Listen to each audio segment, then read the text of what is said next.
Hello, fight fans, and welcome back to Heavy Jabs, your favorite underground warehouse of truth bombs, jabs both literal and literary, and the only place where the tale of one of boxing's most powder keg heavyweights comes with a healthy side of sarcasm. If you're new here, get your guard up, because this is going to be rough, real, and ridiculously entertaining. Don't forget to like, subscribe, and ring the notification bell so you never miss the next uppercut of boxing knowledge. Today, let's step into the wild world of Dillian Whyte, the man who claims more knockouts than your internet during a thunderstorm, and who has brawled, bantered, and bulldozed his way into heavyweight lore.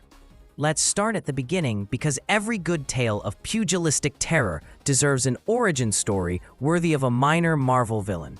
Dillian Whyte was born where the sun shines a little brighter and the coconuts drop a little harder, Jamaica.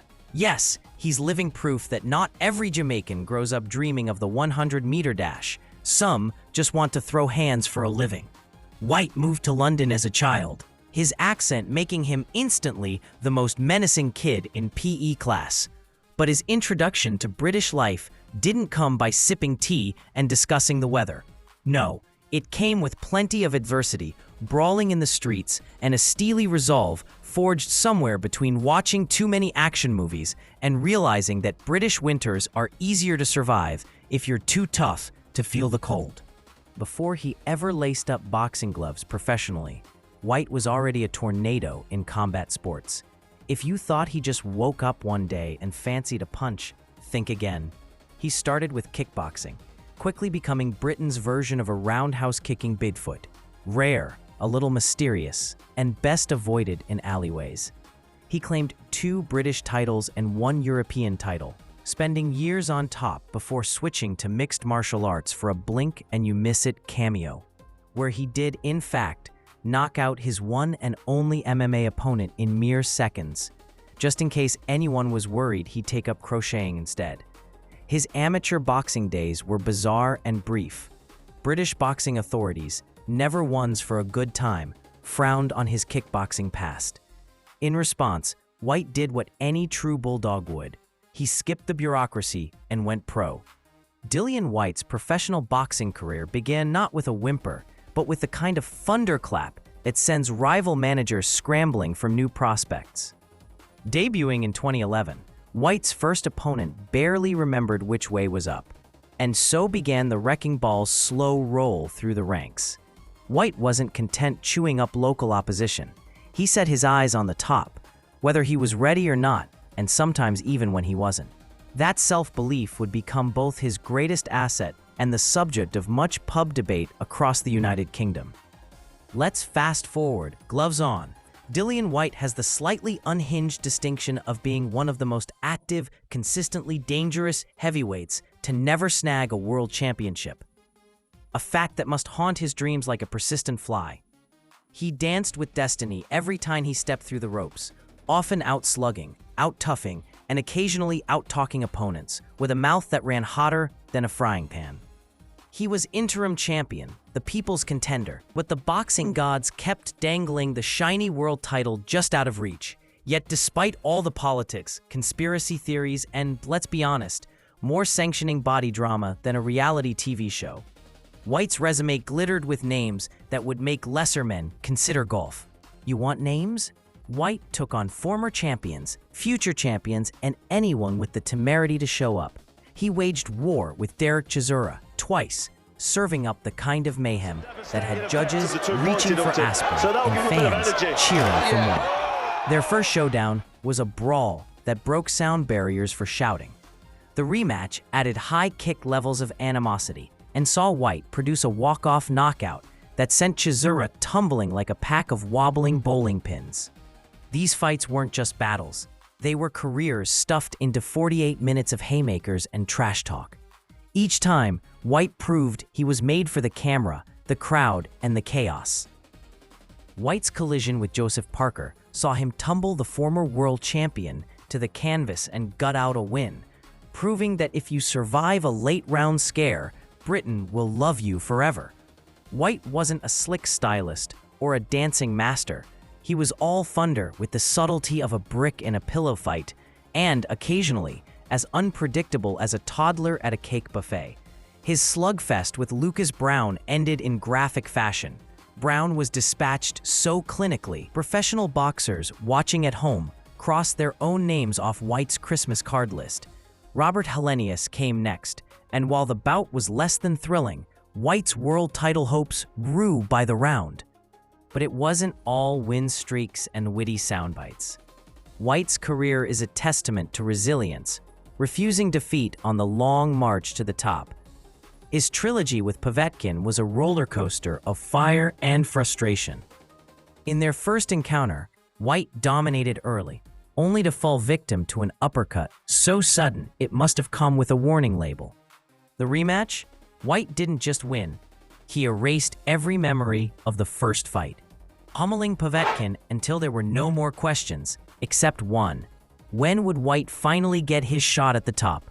Boxing purists adore pointing out the nearly man narrative surrounding Whyte, but don't let them fool you. The people's main event is Dillian Whyte versus every heavyweight bureaucracy from here to the end of time. And yet, he got his long-awaited title shot against Tyson Fury, the man who wears suits with more panache than James Bond and dances around the ring like a 12-foot ballerina.